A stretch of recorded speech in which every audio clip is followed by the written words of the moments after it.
Live from KTVN Reno, you're watching 2 News at 5. Glad you can be with us, everyone. I'm Kristen Remington. Landon's off tonight. Nevada law requires prosecutors to charge rape suspects within 20 years of the crime.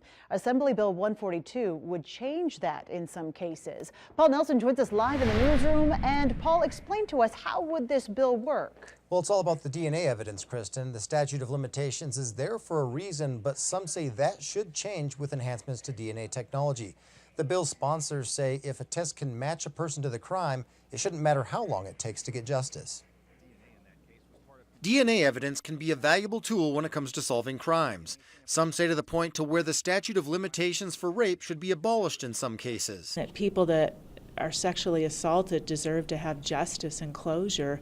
This bill just gives a little bit more of a right to a victim who has been sexually assaulted. Krasner says this is critical in cases where rape kits have gone untested for many years. If AB 142 passes, the statute of limitations would stay in place, just not in cases where there's DNA evidence. Over many, many years, memories would fade. It would be he said, she said, but now we have DNA evidence. Prominent women's rights attorney Gloria Allred testified in support of the bill and held a press conference after today's hearing.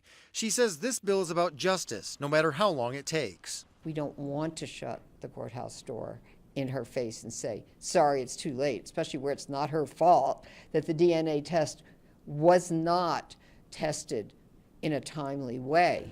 Krasner says Nevada would join 26 other states who have already abolished the statute of limitations if there's DNA evidence, something the bill's co-sponsor says is important since the trauma of rape can stay with the victim for a lifetime. People who have been victimized in these crimes get a life sentence. There's nothing they can do for the rest of their life to get away from the memory of those heinous crimes. Nobody testified in opposition to this bill, but there are questions about how long a DNA sample can be stored if a victim gets a rape kit but doesn't file a police report. Krasner says she's willing to amend the bill to add clarity to that, even if it adds a cost for the storage. Covering the 2019 legislature live in the newsroom, Paul Nelson, 2 News. All right, interesting update. Paul, thank you.